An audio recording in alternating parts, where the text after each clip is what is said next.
Hello बच्चों, संकल्प tutorial के ऑफिशियल यूट्यूब चैनल पर आप सभी का एक बार फिर स्वागत है। आज हम लोगों का टॉपिक है अर्थ मैग्नेटिज्म एंड मैग्नेटिक सबस्टांसेस, जो कि बोर्ड के पॉइंट ऑफ व्यू से बहुत ही इंपॉर्टेंट होने वाला है, क्योंकि बोर्ड में इस टॉपिक से आपको 3 मार्क्स के क्वेश्चन दिए जाएंगे, जो कि डायरेक्ट पूछता है कि भू चुंबकत्व के अवयव क्या क्या होते हैं, उसको डिफाइन कीजिए। तो उसी टॉपिक को लेकर मैं आज वीडियो बना रहा हूं, और ये जो वीडियो है एक पीपीटी के फॉर्म में है।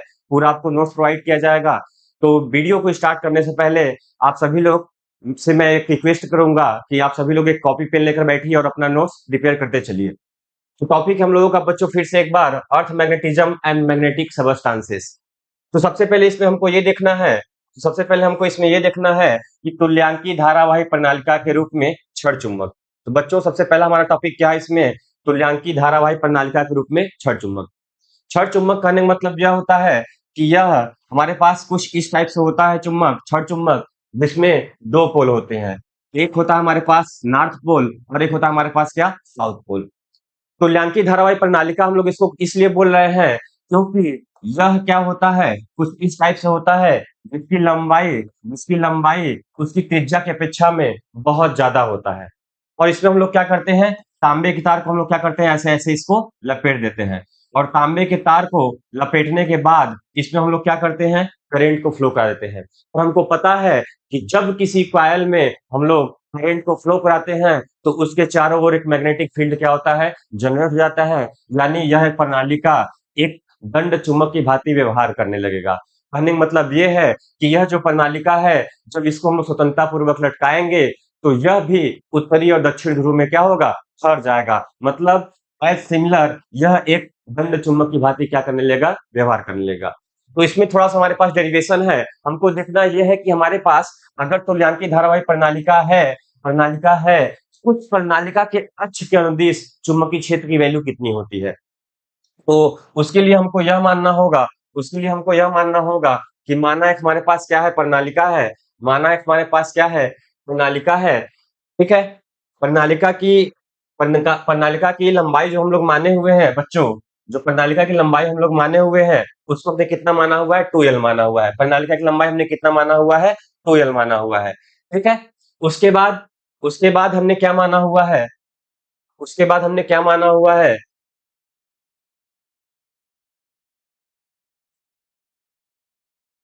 ठीक है। उसके बाद हमने क्या माना हुआ है कि जो इसकी त्रिज्या है वह कितना हमने मान लिया है, स्मॉल ए है। जो इसकी त्रिज्या है वह कितना है, स्मॉल ए है। तो माना 2l लंबाई तथा ए त्रिज्या वाली एक प्रणालिका जिसमें धारा आई प्रवाहित हो रही है, जब तक हम उसमें धारा प्रवाहित नहीं करेंगे तब तक वह एक बार मैग्नेट की तरह वर्क नहीं करेगा। हमने क्या माना हुआ है कि जिसमें आई एम्पीयर धारा प्रवाहित हो रही है तथा प्रति एकांक लंबाई में एन फेरे हैं। हमने क्या माना कि प्रति एकांक लंबाई में तांबे के तार जो है इसमें एन फेरे हैं। तो अगर मैं इसमें थोड़ा सा एक स्ट्रिप लूंगा और मैं पूछूंगा कि बच्चों बताइए इसमें कितने नंबर आप फेरे हैं, तो आप लोग क्या बताएंगे कि एकांक लंबाई में जो फेरे हैं वह स्मॉल एन है। मीन्स अगर हम लोग 1 मीटर लंबा तार लेते हैं तो बोला गया कि एकांक लंबाई में जो नंबर ऑफ टर्न है, नंबर ऑफ फेरे है, वह कितना माना हुआ है, हमने स्मॉल एन माना हुआ है। अगर मैंने इस स्पेस को dx माना हुआ है तो मैं क्या बोलूंगा कि dx लंबाई में कितने फेरे हैं, तो हम लोग क्या बताएंगे सर कि सर एन dx होगा। क्या होगा यहाँ पे, एन dx। तो मैंने वहीं पे मैंने लिखा हुआ है कि जिसमें हमारे पास कुल कितने फेरे हो जाएंगे, एन dx फेरे हो जाएंगे।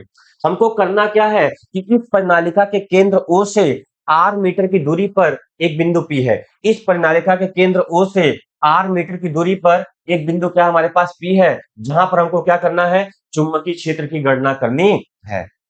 इस बिंदु P पर चुंबकीय क्षेत्र की गणना करने से पहले सबसे पहले हमको यह जानना होगा कि एक धारावाही लूप के अक्ष के अनुदिश चुंबकीय क्षेत्र क्या होता है। क्योंकि जो हमने यहाँ पे छोटा सा एक स्टेप लिया हुआ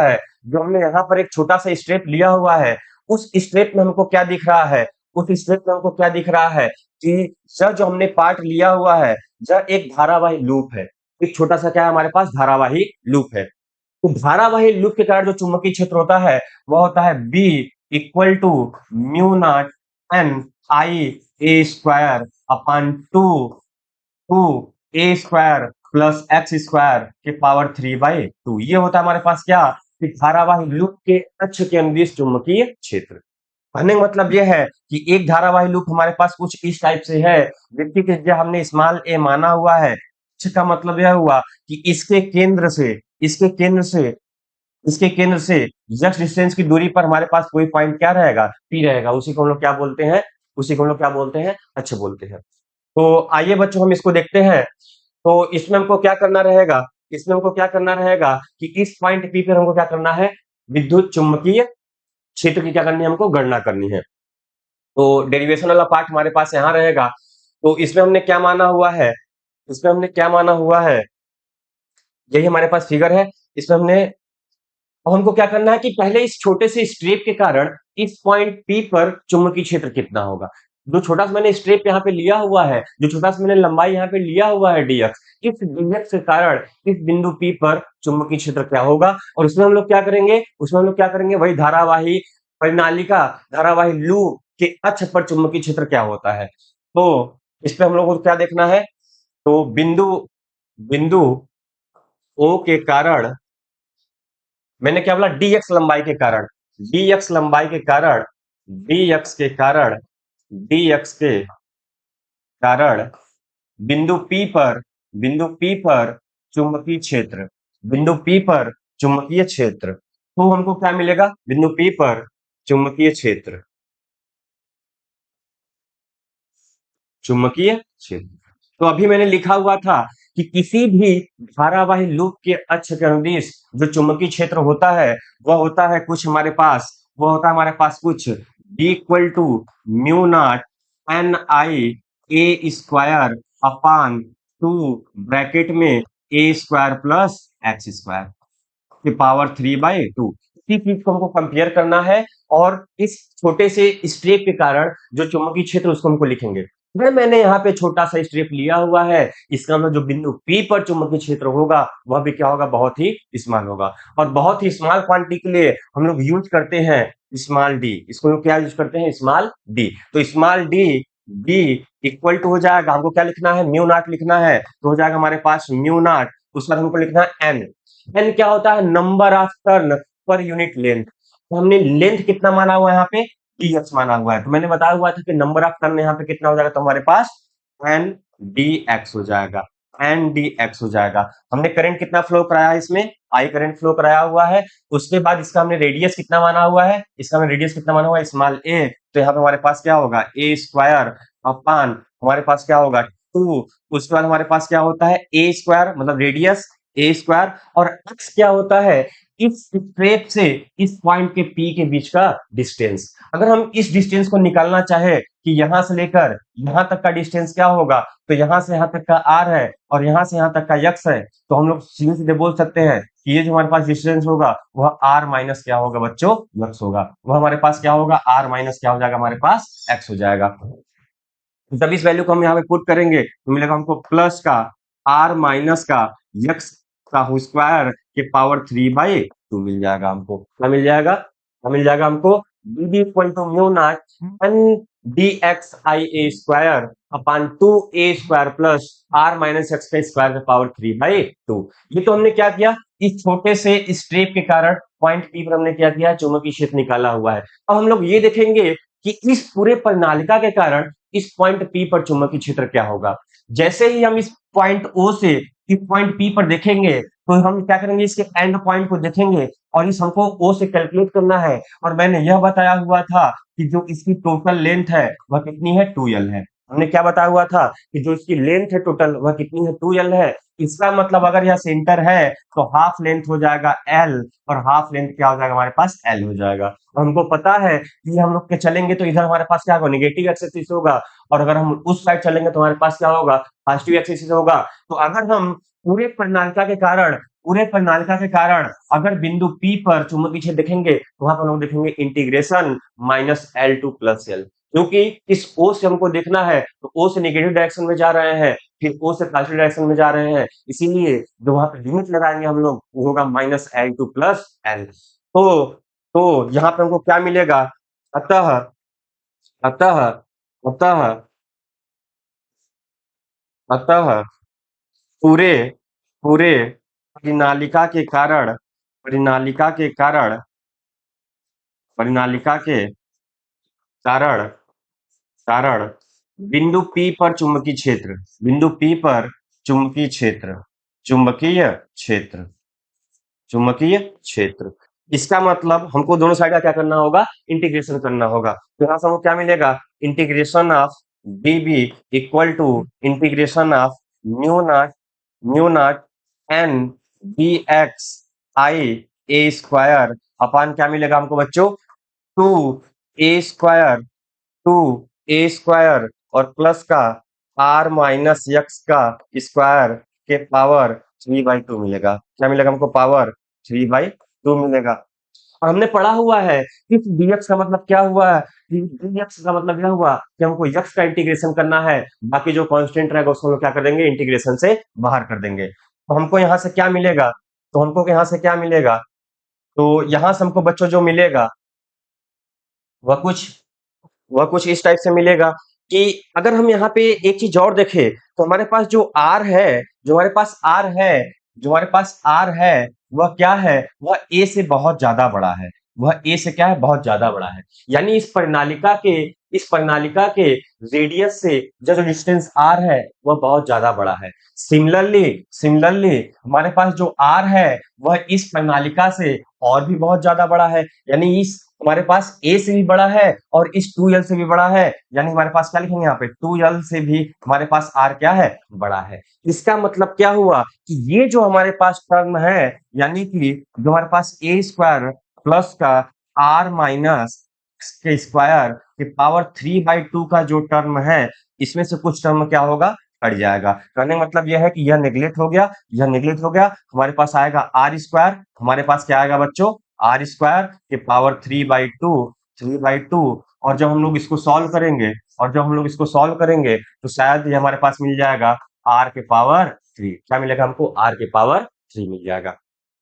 इसी टर्म को जब हम यहाँ पे रखेंगे और उसका इंटीग्रेशन करेंगे तो कुछ हमको इस टाइप से मिलेगा, इसका इंटीग्रेशन क्या हो जाएगा हमारे पास, b हो जाएगा इसका इंटीग्रेशन। तो मिल जाएगा हमको b equal to integration of, और इंटीग्रेशन का लिमिट क्या होगा, हमने क्या बताया था, -L2 + L। तो यहाँ से हमको कॉमन क्या मिलेगा, mu naught N I A square, ये हमारा क्या होगा, कॉमन हो जाएगा ये सब। यानी कि mu naught N I A square common, पान नीचे से 2, और यहाँ से हमने क्या बताया था इस पूरे पार्ट को सॉल्व करने के बाद, आर क्यूब। तो 2r³ हो जाएगा कॉमन, और हमको यहाँ से जो मिलेगा इंटीग्रेशन ऑफ dx और -L2 + L मिल जाएगा हमको।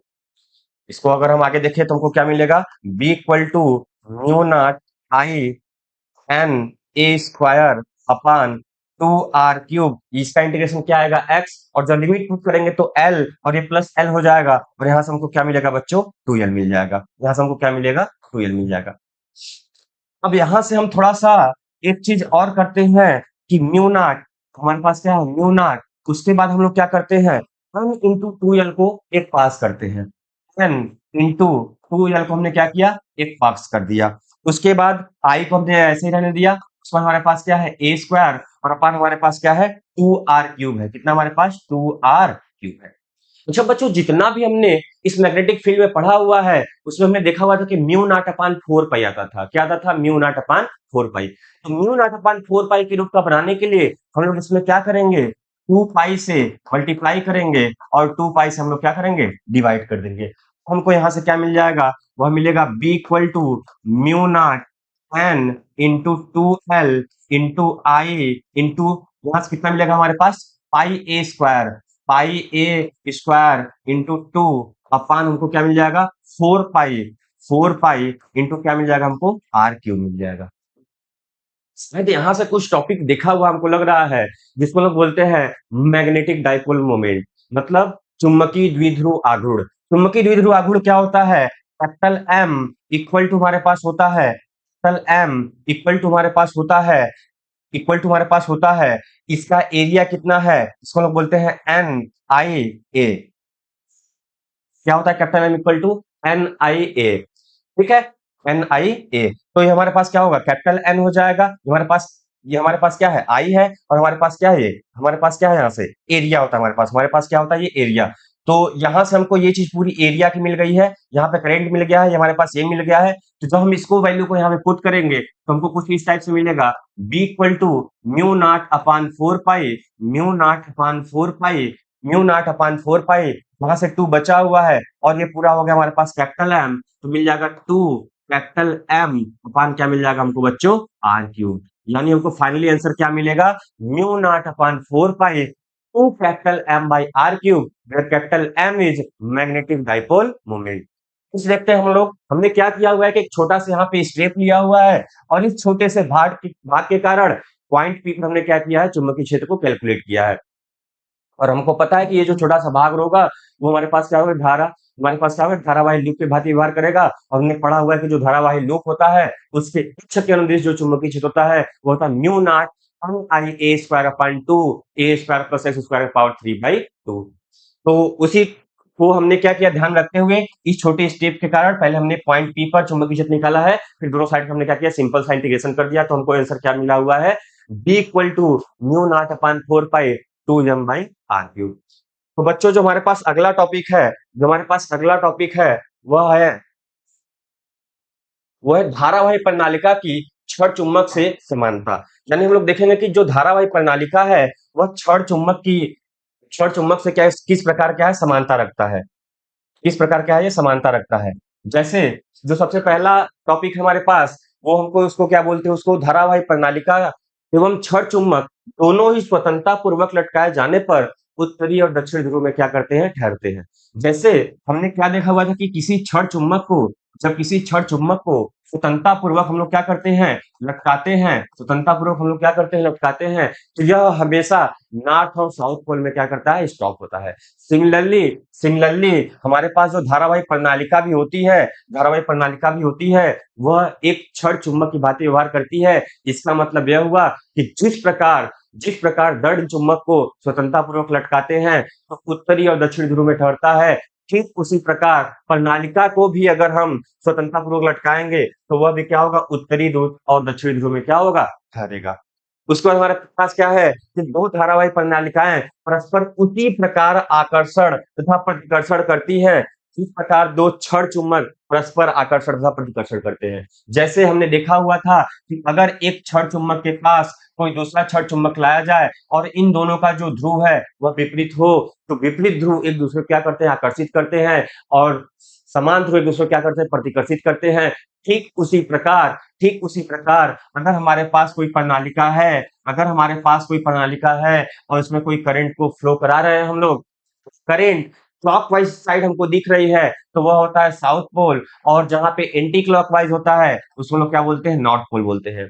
अगर हम इसके पास कोई दूसरा प्रणालिका लेकर जाएंगे तो जिस प्रकार एक नाल चुंबक एक दंड चुंबक के दंड चुंबक को अगर हम पास पास लाते हैं, अगर वह विपरीत ध्रुव के हैं तो एक दूसरे को आकर्षित करेंगे। उस प्रकार दो प्रणालिकाओं को अगर हम पास पास लाएंगे तो वह भी एक दंड चुंबक की भांति एक दूसरे को आकर्षण हम क्या करेंगे, प्रतिकर्षण करेंगे। फिर उसके बाद हमारे पास क्या है,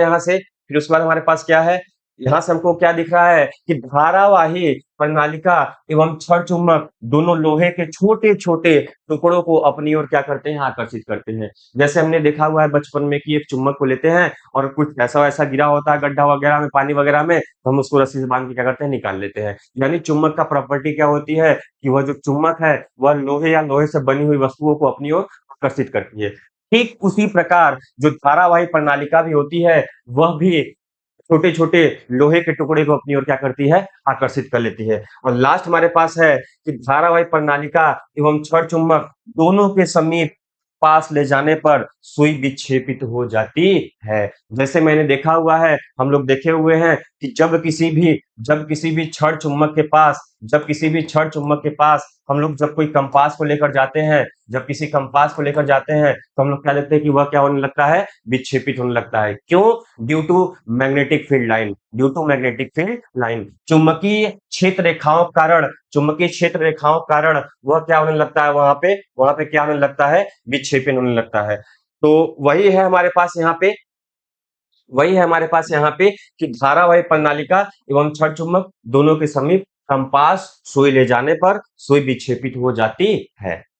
तो आगे हमारे पास टॉपिक है बच्चों, आगे हमारे पास टॉपिक है, वह कुछ है चुंबकीय क्षेत्र रेखाएं क्या होती है। आगे हमको क्या पढ़ना है कि चुंबकीय क्षेत्र रेखाएं क्या होती है। देखिए चुंबकीय क्षेत्र रेखाएं क्या होती है अपने पास, कि चुंबकीय क्षेत्र रेखाएं चुंबकीय क्षेत्र रेखाएं, बल रेखाएं, वे काल्पनिक रेखाएं हैं जो चुंबकीय क्षेत्र की दिशा का अविरत प्रदर्शन करती हैं। क्या करती हैं? अविरत प्रदर्शन करती है। कहने का मतलब ये है यहाँ पे, कि ये हमारे पास क्या होती है? काल्पनिक रेखाएं होती है। ये हमारे पास क्या होती है? काल्पनिक रेखाएं होती है। मतलब किसी चुम्बक के चारों ओर की यह काल्पनिक रेखाएं होती हैं जो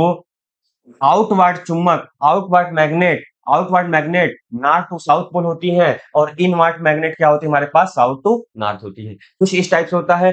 ठीक उसी प्रकार अगर हम एक प्रणालिका को ले और उसमें करंट को फ्लो कराएं, तो हम यहाँ से देखेंगे तो करंट क्या होगा? कुछ ऐसा फ्लो होकर जाएगा जो कि एक क्लॉकवाइज रहेगा। और थोड़ी देर पहले मैंने बताया हुआ था कि क्लॉकवाइज डायरेक्शन में जो हमारे पास पोल होता है वह साउथ पोल होता है, और एंटी क्लॉक में हमारे पास क्या होता है? नॉर्थ पोल होता है। तो ये हमारे पास क्या है? चुंबकीय क्षेत्र रेखाएं हैं। मतलब ये हमारे पास क्या है? चुंबकीय क्षेत्र रेखाएं। या फिर ऐसे भी बोल सकते हैं कि चुंबक के चारों ओर का वह क्षेत्र रेखाएं जितने किसी कंपास को ले जाएंगे तो उसमें क्या होगा? विक्षोभन होने लगेगा। तो हम लोग बोलेंगे कि वहां तक उसका क्या है? चुंबकीय क्षेत्र रेखाएं हैं, चुंबकीय क्षेत्र रेखाएं फैली हुई हैं। तो वो हमारे पास क्या हो जाएगा? चुंबकीय क्षेत्र रेखाएं हो जाएंगी। जैसे हम लोग बोलते हैं कि अगर कोई डॉग वॉग है तो उसका कुछ ना कुछ क्या होता है? फील्ड होता है। जैसे हम लोग देखेंगे कि अगर कोई कुत्ता है हमारे पास तो उसका कुछ ना कुछ क्या होता है? एरिया होता है, और उस एरिया में अगर कोई दूसरा कुत्ता आता है तो वो क्या करता है? उसको दौड़ा लेता है। मतलब वहां तक उसका क्या है? मैग्नेटिक फील्ड है, वहां तक उसका क्या? एक फील्ड है। जैसे एक शेर होता है तो उसका कुछ ना कुछ क्या होता है? एरिया होता है, उस एरिया का क्या होता है? मालिक होता है। इसका मतलब ये हमारे पास जो लास्ट लाइन है इसको लोग बोलेंगे यह इस चुंबक का हुआ क्या है? बाउंड्री है। मतलब इसके बाद चुंबकीय क्षेत्र रेखाएं नहीं होंगी, इसका मतलब चुंबक का इफेक्ट क्या होगा? वहां से खत्म हो जाएगा। तो वही मैंने यहाँ पे दिखाया हुआ है कि हमारे पास एक दंड चुंबक है और एक हमारे पास क्या है? प्रणालिका है। दंड चुंबक की चारों ओर जिस प्रकार चुंबकीय क्षेत्र रेखाएं होती हैं, ठीक उसी प्रकार इस प्रणालिका के चारों ओर चुंबकीय क्षेत्र रेखाएं होती हैं, और इसके चारों ओर अगर हम कंपास को लेकर जाते हैं तो उसमें क्या होता है? विक्षेपण होना प्रारंभ हो जाता है। तो आगे हमारे पास टॉपिक है चुंबकीय क्षेत्र रेखाओं के गुण। चुंबकीय क्षेत्र रेखाओं के कौन-कौन से गुण हैं? चुंबकीय क्षेत्र रेखाओं के कौन-कौन से गुण हैं? जैसे जैसे जो सबसे पहला प्रॉपर्टी है हमारे पास, चुंबकीय बल रेखाएं सदैव चुंबक के उत्तरी ध्रुव से निकलती हैं तथा वक्र बनाती हुई दक्षिणी ध्रुव में क्या होती है? प्रवेश करती हैं। कहने का मतलब ये है बच्चों यहाँ पे कि जो चुंबकीय क्षेत्र रेखाएं होंगी, वह सदैव क्या होगा? उत्तरी ध्रुव से क्या होगा? निकलेगा, और दक्षिणी ध्रुव से क्या हो जाएगा? समाप्त हो जाएगा। मीन्स कहने का मतलब है कि हमारे पास अगर कोई दंड चुंबक है कुछ इस टाइप से, ये नॉर्थ पोल है, ये साउथ पोल है, तो मैंने कुछ टाइम पहले बताया हुआ था कि जो चुंबकीय क्षेत्र रेखाएं होती है वह नॉर्थ पोल से स्टार्ट होती है और साउथ पोल पे क्या होती है? समाप्त होती है। और चुंबक के अंदर से फिर से होते हुए ये क्या होंगी? साउथ टू नॉर्थ आएंगी, फिर क्या होगा? एक बंद वक्र का ये क्या करेंगे? निर्माण कर लेंगे। मतलब क्या बोला हुआ है कि चुंबकीय बल रेखाएं सदैव चुंबक के उत्तरी ध्रुव से निकलती है तथा वक्र बनाती हुई दक्षिणी ध्रुव में प्रवेश करती है, और और पुनः चुम्बक के अंदर से होती हुई उत्तरी ध्रुव पर वापस आ जाती है। इसका मतलब एक क्लोज्ड लूप का निर्माण करता है। ये क्या करता है? क्लोज्ड लूप का निर्माण करता है। सेकेंड हमारे पास दो बल रेखाएं एक दूसरे को कभी भी काट नहीं सकती। बहुत ही इंपॉर्टेंट है बच्चों ये, कि दो बल रेखाएं एक दूसरे को काट क्यों नहीं सकती? क्योंकि चुंबकीय क्षेत्र रेखाएं जो होती हैं वह एक सदिश राशि है अपने पास, और सदिश राशि का एक प्रॉपर्टी यह होता है कि वह एक पर्टिकुलर टाइम में केवल एक डायरेक्शन को दिखा सकता है। कहने का मतलब यह है कि किसी पर्टिकुलर टाइम में वह इस डायरेक्शन में चल रहा है, तो इसका मतलब यह नहीं है कि उस पर्टिकुलर टाइम में वह इस डायरेक्शन में भी चले। यह एक सदिश राशि का प्रॉपर्टी नहीं है। तो हमने यह भी पढ़ा हुआ है कि किसी भी चुंबकीय क्षेत्र रेखा है हमारे पास, कोई भी अगर हमारे पास चुंबकीय क्षेत्र रेखा है तो इसके किसी पॉइंट पे अगर हम स्पर्श रेखा को खींचे, किसी टेंजेंट को खींचे, वह उस चुंबकीय क्षेत्र रेखा को क्या करता है? डायरेक्शन को बताता है। और डायरेक्शन को बताता है, इसका मतलब हमारे पास क्या है? सदिश राशि है। इसका मतलब क्या हुआ हमारे पास? कि अगर दो चुंबकीय क्षेत्र रेखाएं अगर कट कर दे एक दूसरे को, अगर हमारे पास क्या है? एक दंड चुंबक है, और हमारे पास एक चुंबकीय क्षेत्र ये है, चुंबकीय बल रेखाएं ये है और दूसरा ये है और ये एक दूसरे क्या कर दी, कट कर दी। तो यहाँ पे इस कटान बिंदु पर अगर हम स्पर्श रेखा खींचेंगे तो कुछ हमको इस टाइप से स्पर्श रेखा मिलेगा। मीन्स अगर इस पॉइंट को हम लोग देखें तो इस पॉइंट पर एक डायरेक्शन ये है और एक डायरेक्शन क्या है हमारे पास, ये है। मतलब उस कटान बिंदु पर चुंबकीय क्षेत्र की दो रेखाएं होंगी, जो दो दिशाएं होंगी, जो कभी भी पॉसिबल नहीं है, क्योंकि जो चुंबकीय क्षेत्र रेखाएं होती है वह एक सदिश राशि है और एक सदिश राशि का प्रॉपर्टी ये होता है कि सदिश राशि एक टाइम में केवल एक डायरेक्शन को क्या करती है, दर्शाती है। तो नेक्स्ट प्रॉपर्टी हमारे पास ये है, नेक्स्ट प्रॉपर्टी हमारे पास ये है कि चुंबक के ध्रुव के समीप जहां चुंबकीय क्षेत्र प्रबल होता है, बल रेखाएं पास पास होती है, ध्रुव से दूर जाने पर चुंबकीय क्षेत्र की प्रबलता घटती जाती है तथा बल रेखाएं भी दूर दूर हो जाती है। कहने का मतलब ये है बच्चों, कहने का मतलब ये है बच्चों कि जहां पर मैग्नेटिक फील्ड का स्ट्रेंथ ज्यादा होगा वहां पे चुंबकीय क्षेत्र रेखाएं होंगी, बहुत ज्यादा होंगी। कहने का मतलब यह है कि अगर हम दंड चुंबक माने हुए हैं, ये हमारे पास एक नॉर्थ पोल है, हमारे पास एक साउथ पोल है। हमने क्या देखा हुआ था कि इसके इसके पोल पर इसके पोल पर इसके पोल पर बहुत सारी चुंबकीय क्षेत्र रेखाएं हैं, बहुत सारी चुंबकीय क्षेत्र रेखाएं हैं। इसका मतलब यहाँ पे स्ट्रेंथ क्या है, बहुत ज्यादा है। तो वही हमें बोला गया है कि चुंबक के ध्रुव के समीप जहां जहां चुंबकीय क्षेत्र प्रबल होता है, इसका मतलब क्या हुआ, वहां पे चुंबकीय बल रेखाओं की संख्या क्या होगी, ज्यादा होगी। और जैसे जैसे हमने क्या किया, जैसे जैसे हम इससे दूर गए, हमको क्या देखने को मिल रहा है, हमको क्या देखने को मिल रहा है कि वैसे वैसे चुंबकीय क्षेत्र रेखाएं दूर दूर हो जा रही है। इसका मतलब उसका इफेक्ट क्या हो जाएगा, कम हो जाएगा। तो बच्चों हमारे पास जो नेक्स्ट टॉपिक है वह है पृथ्वी का चुंबकीय क्षेत्र।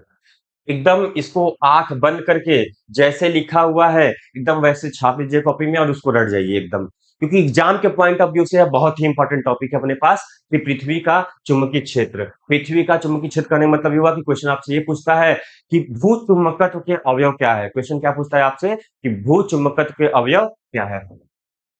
पृथ्वी का चुंबकीय क्षेत्र, तुमको पृथ्वी के चुंबकीय क्षेत्र के मुख्यतः तीन अवयव है। अच्छा, पृथ्वी का चुंबकीय क्षेत्र का मुख्यतः तीन अवयव मतलब यह हुआ, कल हम अवयव किसको बोलेंगे कि पृथ्वी के चुंबकीय क्षेत्र के बारे में जो चीज एक्सप्लेनेशन कर दे सब कुछ।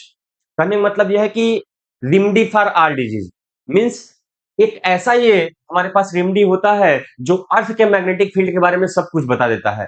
कहने का मतलब यह है कि ये जो तीनों हमारे पास पॉइंट है, ये जो तीन हमारे पास पॉइंट है, यह जो तीनों पॉइंट है, यह तीनों पॉइंट मैग्नेटिक फील्ड को पूरा का पूरा डिफाइन कर देती हैं। इससे ज्यादा हमको चौथे पॉइंट की जरूरत नहीं पड़ती है, चौथे पॉइंट की जरूरत नहीं पड़ती है। तो जो सबसे पहला हमारे पास मैग्नेटिक फील्ड एलिमेंट होता है वह होता है हमारे पास दिक्पात कोण। सबसे पहले हमारे पास क्या होता है, दिक्पात कोण। उसके बाद क्या होता है, नमन अथवा नति कोण। उसके बाद हमारे पास क्या होता है, नमन अथवा नति कोण। और लास्ट हमारे पास पृथ्वी के चुंबकीय क्षेत्र का क्षैतिज घटक। यह वाला तो और ज्यादा इंपॉर्टेंट है, पृथ्वी के चुंबकीय क्षेत्र का क्षैतिज घटक।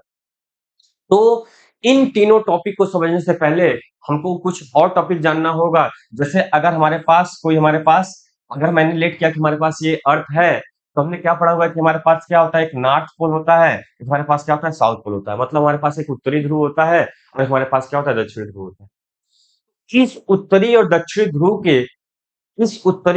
ध्रुव के अभिलंबवत खींची गई काल्पनिक ऊर्ध्वाधर तल को, इस उत्तरी और दक्षिणी ध्रुव के ऊर्ध्वाधर खींची गई काल्पनिक तल को हम लोग बोलते हैं भौगोलिक याम्योत्तर। इसको लोग क्या बोलते हैं बच्चों, भौगोलिक याम्योत्तर बोलते हैं। भौगोलिक याम्योत्तर,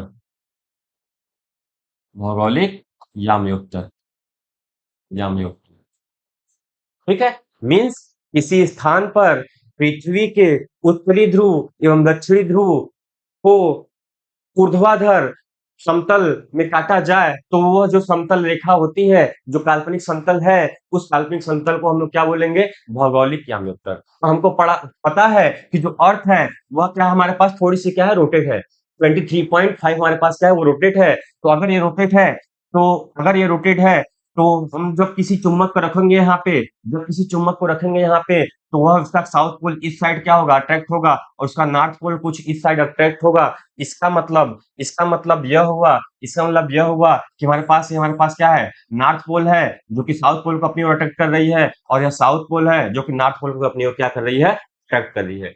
हम लोग क्या बोलेंगे कि पृथ्वी तल पर या पृथ्वी के सरफेस पर स्वतंत्रता पूर्वक लटकी हुई चुंबकीय सुई के अक्ष के अक्ष के ऊर्ध्वाधर मतलब अक्ष पर ऊर्ध्वाधर खींची गई समतल रेखा जो कि काल्पनिक होती है। अब इस अक्ष को हम लोग क्या बोलते हैं? चुंबकीय यामी मीन्स हमको दो चीज जानना बहुत जरूरी है कि भौगोलिक यामी क्या होता है, चुंबकीय यामी क्या होता है। भौगोलिक यामी क्या होता है? ये हमारे पास अर्थ है, हमने इसको दो पार्ट में डिवाइड किया। ये जो रेखा रहेगा, यह जो समतल रहेगा, यह जो प्लेन रहेगा, वह नॉर्थ पोल और साउथ पोल से होकर गुजरेगा, तो उस प्लेन को हम लोग क्या बोलेंगे? भौगोलिक यामी सिमिलरली जब किसी भी कंपास को हम लोग क्या करेंगे? यहाँ पे स्वतंत्रतापूर्वक लटकाएंगे, तो उसके उत्तरी ध्रुव और दक्षिणी ध्रुव के ऊर्ध्वाधर जो रेखा जाएगी, जो समतल जाएगी, उस समतल को हम लोग क्या बोलेंगे? चुंबकीय यामी बस दो चीज याद रहनी चाहिए, भौगोलिक यामी क्या होता है और चुंबकीय यामी क्या होता है। तो आगे क्या हमारे पास पॉइंट है, हमने यहाँ पे दर्शाया हुआ है, हमने यहाँ पे दर्शाया हुआ है हमने यहाँ पे दर्शाया हुआ है कि हमारे पास में भौगोलिक उत्तरी ध्रुव है, भौगोलिक उत्तरी ध्रुव है, और उसके बाद हमने क्या दर्शाया हुआ है यहाँ पे? हमारे पास क्या है? चुंबकीय उत्तरी ध्रुव है। मैंने अभी बताया हुआ था कि इस अक्ष को हम लोग क्या बोलते हैं? इस प्लेन को हम लोग क्या बोलते हैं? भौगोलिक यामी और इस प्लेन को हम लोग क्या बोलते हैं? चुंबकीय यामी इन्हीं दोनों को इन्हीं दोनों को दिमाग में रखकर हम उन तीनों का क्या करेंगे? डिफिनेशन देंगे। हम उन तीनों का क्या करेंगे? डिफिनेशन देंगे। तो सबसे पहला हमारे पास जो डिफिनेशन था, वह था दिक्पात का कोण। दिक्पात का कोण, एंगल ऑफ डिक्लिनेशन क्या होता है? सबसे पहले हम इसको देखेंगे कि एंगल ऑफ डिक्लिनेशन क्या होता है। तो मैंने बताया हुआ था कि हमारे पास होता है क्या? भौगोलिक याम्योत्तर। हमारे पास क्या होता है? भौगोलिक याम्योत्तर। और हमारे पास क्या होता है? चुंबकीय याम्योत्तर। मीन्स भौगोलिक याम्योत्तर और चुंबकीय याम्योत्तर, ये हमारे पास क्या है? ये चुंबकीय याम्योत्तर है। ये हमारे पास क्या है? चुंबकीय याम्योत्तर है। तो तो हमारे पास दिक्पात का कोण क्या होता है कि the angle between geographic geographic declination and magnetic declination, the angle between geographic declination and magnetic declination is known as angle of declination, is known as angle of declination. कहने का मतलब यह है हमारे पास कि भौगोलिक याम्योत्तर एवं चुंबकीय याम्योत्तर के बीच बने अल्फा कोण को किसी स्थान पर चुंबकीय याम्योत्तर तथा भौगोलिक याम्योत्तर के बीच बने न्यून कोण को हम लोग क्या बोलते हैं? दिक्पात कोण कहते हैं। पात कोण कहते हैं। दिक्पात कोण कहते हैं। ये है एकदम जैसे लिखा हुआ है, एकदम वैसे रह जाइए और एग्जाम में ऐसे छाप कर चले आइए, आपको ये फोकट का नंबर देकर जाएगा कि किसी स्थान पर चुंबकीय याम्योत्तर एवं भौगोलिक याम्योत्तर के बीच बने न्यून कोण को हम लोग दिक्पात कोण कहते हैं, और it is represented by alpha. इसको लोग किसे रिप्रेजेंट करते हैं? अल्फा से। जो हमारे पास नेक्स्ट है अपने पास, वह है अपने पास कि नमन कोण अथवा नति कोण क्या होता है? नमन कोण अथवा नति कोण क्या होता है? तो नमन कोण अथवा नति कोण क्या होता है कि किसी स्थान पर चुंबकीय याम्योत्तर में स्वतंत्रता पूर्वक लटकी हुई चुंबकीय सुई के अक्ष द्वारा, किसी स्थान पर चुंबकीय याम्योत्तर में स्वतंत्रता पूर्वक लटकी हुई चुंबकीय सुई के अक्ष द्वारा क्षैतिज दिशा में बनाए गए कोण को, किसी स्थान पर चुंबकीय याम्योत्तर में स्वतंत्रता पूर्वक लटकी हुई चुंबकीय सुई के अक्ष द्वारा क्षैतिज दिशा में बना गया कोण हम लोग क्या बोलते हैं? नतीय अथवा नमन कोण कहते हैं, एंगल ऑफ दीप कहते हैं, और इसे हमको रिप्रेजेंट करते हैं किससे? थीटा से। बोला गया किसी स्थान पर चुंबकीय याम्योत्तर में स्वतंत्रता पूर्वक लटकी हुई चुंबकीय सुई की अक्ष द्वारा क्षैतिज दिशा में बनाया गया कोण उस स्थान पर नति अथवा नमन कोण कहलाता है, और इसे हम लोग किसे रिप्रेजेंट करते हैं बच्चों? थीटा से। नेक्स्ट है हमारे पास पृथ्वी के चुंबकीय क्षेत्र का क्षैतिज घटक। पृथ्वी के चुंबकीय क्षेत्र का क्षैतिज घटक जो कि बहुत इंपॉर्टेंट होने वाला है हम लोगों के लिए। तो ये क्या होता है? ये क्या होता है कि किसी स्थान पर चुंबकीय याम्योत्तर में कार्य करने वाले, किसी स्थान पर चुंबकीय याम्योत्तर में काम करने वाले पृथ्वी के चुंबकीय क्षेत्र का घटक जो क्षैतिज दिशा में काम करता है, पृथ्वी के चुंबकीय क्षेत्र का घटक जो क्षैतिज दिशा में काम करता है, उसी घटक को हम लोग क्या बोलते हैं? पृथ्वी के चुंबकीय क्षेत्र का क्षैतिज घटक। जैसे मैंने बताया हुआ था कि हमारे पास क्या है? ये चुंबकीय सुई है, ये हमारे पास क्या है? चुंबकीय सुई है। इसी को हम लोग बोलते हैं क्या? Earth magnet. इसको हम लोग क्या बोलते हैं? Earth magnet, B. इसको रिप्रेजेंट किससे करते हैं? बी इसे रिप्रेजेंट करते हैं। तो ये हमारे पास क्या है? हमारे पास बीई है। तो इस बीई का इस बीई का हॉरिजॉन्टल कंपोनेंट जो होगा, इस बीई का हॉरिजॉन्टल कंपोनेंट जो रहेगा, उसी को हम लोग क्या बोलेंगे? पृथ्वी के चुंबकीय क्षेत्र का क्षैतिज घटक। बोला गया किसी स्थान पर चुंबकीय आम्योत्तर में कार्य करने वाले पृथ्वी के चुंबकीय क्षेत्र का घटक जो क्षैतिज दिशा में काम करता है, उसे पृथ्वी के चुंबकीय क्षेत्र का क्षैतिज घटक कहते हैं। आगे अगर हम इसको थोड़ा-सा डिराइव करें, अगर आगे हम थोड़ा-सा डिराइव करें यहाँ पे, तो हमको कुछ इस टाइप का एक फ़ॉर्मूला मिलेगा, जो कि बहुत इम्पोर्टेंट है। उसपे एग्ज़ाम में हमको क्या करता है? न्यूमेरिकल देता है। तो हमको क्या करता है? न्यूमेरिकल देता है। जैसे हमने यहाँ पे क्या देखा हुआ है कि एक हमारे पास कुछ लाइन ऐसी है, कुछ लाइन ऐसी है, कुछ लाइन ऐसी है, और इसको लोग क्या बोलते हैं? पृथ्वी का चुंबकीय क्षेत्र, मतलब earth magnet. Earth magnetic field है अपने पास। तो ये एंगल हमारे पास क्या है? ये एंगल हमारे पास क्या है? नति अथवा नमन कोण है। नति अथवा नमन कोण है। इसको हम लोग क्या बोलते हैं? BH, और इसको हम लोग क्या बोलते हैं? BE। मतलब ये हमारे पास वर्टिकल वर्टिकल कंपोनेंट है, और ये हमारे पास क्या है? हॉरिजॉन्टल कंपोनेंट है। और यह एंगल अगर थीटा है, और अगर ये हमारे पास BE है, तो हम लोग बोलेंगे सर कि BH इक्वल टू हमको मिलेगा BE cos थीटा। क्या मिलेगा हमको? BE cos theta. Means B of H equal to हमको मिलेगा BE cos theta. BE cos theta equation number first हो गया। सिमिलरली B भी हमको क्या मिलेगा? हमको पता है कि सटा हुआ कास और हटा हुआ क्या होता है? हमारे पास साइन होता है। यानी कि हमको B भी क्या मिलेगा यहाँ से? BE sin theta. BE sin theta equation number 2। और जब इक्वेशन इक्वेशन 2/1 करेंगे, इक्वेशन 2/1 करेंगे, तो हमको क्या मिलेगा? बी भी upon B H equal to B E cancel out, sine upon cos equal to कितना मिलेगा हमको? tan theta. Means tan theta equal to B भी अपान क्या मिलेगा हमको? B H. ये दोस्तों, ये बच्चों, बहुत ज्यादा इंपॉर्टेंट हमारे पास फॉर्मूला है। इसके न्यूमेरिकल क्या होता है एग्जाम में? बहुत ज्यादा देता है। इसी को ध्यान में रखते हुए मैंने न्यूमेरिकल भी आगे दो दिया हुआ है। एक मैं करूंगा और एक आपको क्या करना है? प्रैक्टिस करना है, और उसका आंसर जो रहेगा आपको कमेंट बॉक्स में लिखना है। तो न्यूमेरिकल अपने पास कुछ इस टाइप से है। न्यूमेरिकल अपने पास कुछ इस टाइप से है कि किसी स्थान पर नमन कोण 40.6 एंगल है। 40.6 डिग्री है। मीन्स थीटा कितना दिया हुआ है हमारे पास? 14.6 डिग्री दिया हुआ है। ठीक है, 14.6 डिग्री दिया हुआ है। उसके बाद क्या बोल रहा है कि भूचुंबकीय क्षेत्र के ऊर्ध्व घटक, भूचुंबकीय क्षेत्र के ऊर्ध्व घटक की जो वैल्यू है वह 6 इंटू 10⁻⁵ टेस्ला है। ऊर्ध्व घटक करने का मतलब यह हुआ बीभी दिया हुआ है। ऊर्ध्व घटक करने का मतलब क्या हुआ? बीभी इक्वल टू 6 इंटू 10⁻⁵ टेस्ला है। उस स्थान पर भूचुंबकीय क्षेत्र की संपूर्ण तीव्रता, मीन्स बी हमको कैलकुलेट करनी है, बीई कैलकुलेट करनी है। भूचुंबकीय क्षेत्र की संपूर्ण तीव्रता की गणना कीजिए। अच्छा, संपूर्ण तीव्रता कैसे निकलेगा? हमको पता है कि जो बीई था वह दो कंपोनेंट में डिवाइड हुआ था। एक बी भी था, एक बीई था। और हमको पता है कि जब दो कंपोनेंट डिवाइड होता है तो उसका जो रिजल्टेंट बीई होगा वह कुछ इस टाइप से होगा कि B E equal to B H का स्क्वायर और प्लस बी भी का स्क्वायर, और आगे आएगा 2 बी एच बी भी cos थीटा, जिसके बीच का एंगल हमारे पास कितना होगा? 90 डिग्री। वो कितना हो जाएगा? 0 हो जाएगा। तो हमने क्या पढ़ा हुआ था? हमने क्या पढ़ा हुआ था कि जो हमारे पास जो tan थीटा होता है, tan थीटा होता है वो होता है बी भी अपान बी एच होता है। बी भी दिया हुआ है, हम इससे क्या करेंगे? बी एच को कैलकुलेट करेंगे, तो बी एच इक्वल टू मिलेगा हमको बी भी अपान tan थीटा। बी भी upon tan theta means B of H equal to B V कितना है हमारे पास? बी भी कितना है? 6 इंटू 10⁻⁵ अपान tan थीटा। थीटा कितना है? 14.6 डिग्री, और 14.6 डिग्री कितनी होती है? 0.8571। 0.8571 है अपने पास। और जब हम इसको सॉल्व करेंगे तो बी एच कुछ हमारे पास आएगा, वो हो जाएगा 6 इंटू 10⁻⁵ अपान 8571। 8571 इंटू 10⁻⁻4। क्या मिलेगा हमको? 10⁻⁴।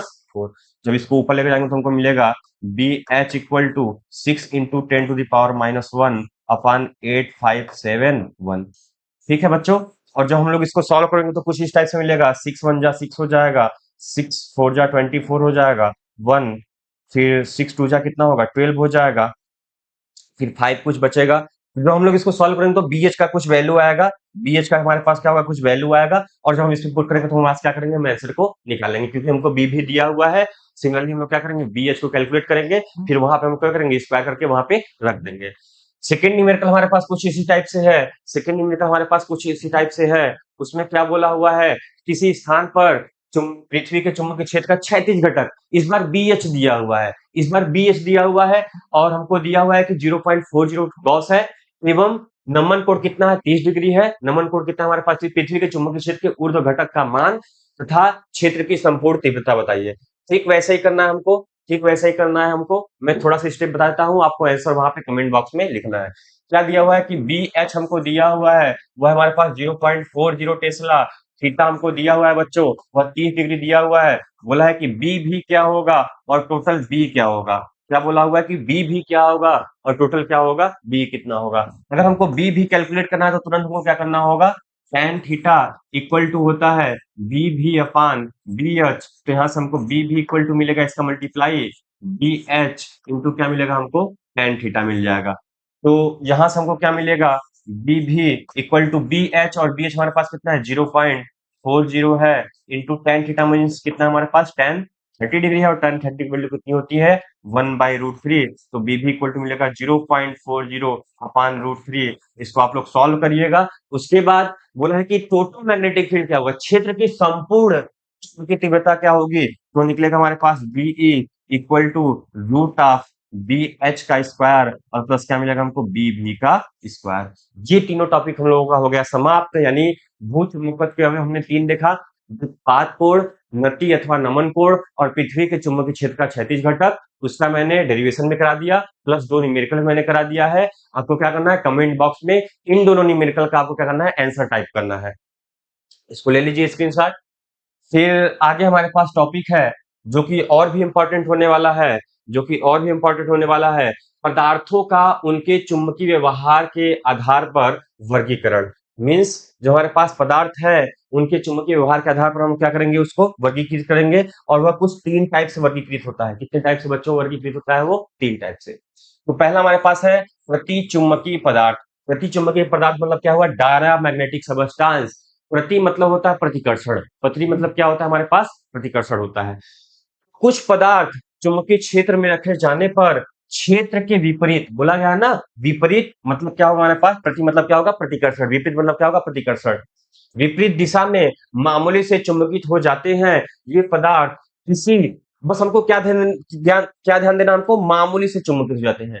यानी किसी पदार्थ को अगर हम चुंबकीय क्षेत्र में रखेंगे और अगर वह मामूली से क्या हुआ है, वहां से मामूली से हमारे पास क्या हुआ है, वह विपरीत दिशा में विक्षेपित हुआ है, तो हम लोग बोलेंगे वो हमारे पास क्या है, वो हमारे पास क्या है, डायमैग्नेटिक सबस्टांस है, डायमैग्नेटिक सबस्टांस। और क्या बोला हुआ है कि यह पदार्थ किसी शक्तिशाली चुंबक के सिरे के समीप लाए जाने पर कुछ प्रतिकर्षित होते हैं, इन्हें प्रतिचुंबकीय पदार्थ कहते हैं तथा इनके गुणों को प्रतिचुंबकत्व कहते हैं। सबसे इंपॉर्टेंट इसमें यह होता है बच्चों कि इसका एग्जाम्पल क्या है, इसका एग्जाम्पल क्या है। तो एग्जाम्पल क्या है हमारे पास, बिस्मथ है, जस्ता है, तांबा है, चांदी है, सोना है, हीरा है, नमक है, जल है, पारा है और नाइट्रोजन। आपको क्या करना है, 1-2 एग्जाम्पल इसमें से क्या करना है, आपको याद कर लेना है। डिफिनेशन क्या था हमारे पास प्रतिचुंबकीय पदार्थ का, कुछ पदार्थ ऐसे होते हैं जिसको चुंबकीय क्षेत्र में रखे जाने पर मामूली से चुंबकीय क्षेत्र के विपरीत क्या होते हैं, वो विक्षेपित हो जाते हैं। तो उस टाइप के पदार्थ को लोग क्या बोलते हैं, प्रतिचुंबकीय पदार्थ।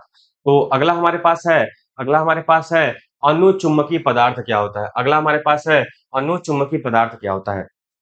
अनुचुंबकीय पदार्थ कहने का मतलब ये है बच्चों कि इसमें क्या रहेगा, इसमें क्या रहेगा, क्षेत्र के ही दिशा में मामूली से चुंबकित होते हैं।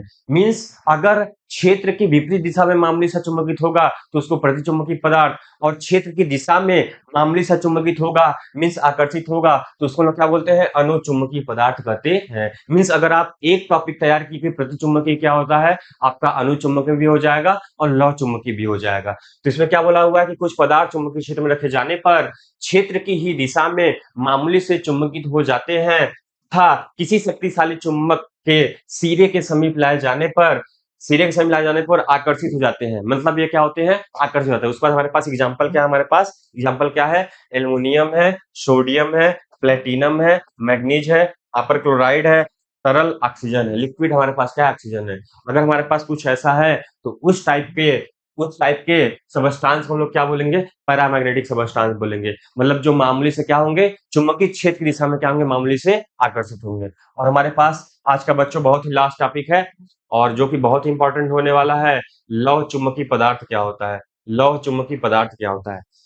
जस्ट जस्ट हमने जो अनुचुंबकीय पढ़ा हुआ था उसमें लिखा हुआ था कि मामूली सा क्या होते हैं? आकर्षित होते हैं। और यहाँ पे मामूली सा ना बोलकर हम लोग बोलेंगे यहाँ पे क्या होता है? प्रबल रूप से चुंबकित हो जाते हैं। तो मतलब हुआ कि कुछ पदार्थ चुंबकीय क्षेत्र में रखे जाने पर क्षेत्र की ही दिशा में प्रबल रूप से चुंबकित हो जाते हैं तथा किसी चुंबक के सिरे के समीप सिरे लाए जाने पर तेजी से क्या होते हैं? आकर्षित होते हैं। और उस प्रकार के पदार्थों को हम लोग क्या बोलते हैं? लौह चुंबकीय पदार्थ। ये जो मैंने तीनों पढ़ाया हुआ है, प्रतिचुंबकीय पदार्थ, अनिचुंबकीय पदार्थ और हमारे पास क्या है? लौह चुंबकीय पदार्थ। यह एग्जाम के पॉइंट ऑफ व्यू से बहुत ज्यादा इंपॉर्टेंट होने वाला है, इसलिए आप इसको मिस मत करिएगा। एग्जाम्पल हमारे पास है लोहा, nickel, cobalt, magnetite, ferric chloride, जलीय घोल। जलीय घोल हमारे पास क्या हो जाएगा? किसी चीज का जलीय घोल, NaCl का जलीय घोल हो गया, तो हमारे पास वो किस में हो जाएगा? लौह चुंबकीय पदार्थ हो जाएगा। उसके बाद यहीं पे हमको लगता है कि स्लाइड हो गई है समाप्त। तो थैंक यू सो मच। तो यदि आपको यह वीडियो पसंद आया है तो अपने दोस्तों के साथ भी इसको शेयर कीजिए। और अगर मैंने क्या बोला हुआ था कि यह टॉपिक क्या था हमारे पास बहुत ही इंपॉर्टेंट था, तो अगर आपने नोट्स को प्रिपेयर किया है तो उसको एक बार अच्छे से पढ़िए। और कहीं भी जो मैंने 2 न्यूमेरिकल दिया हुआ था उसका जैसे ही आंसर आपका आएगा आप कमेंट बॉक्स में तुरंत लिखिए। तो इसी के साथ सबको धन्यवाद।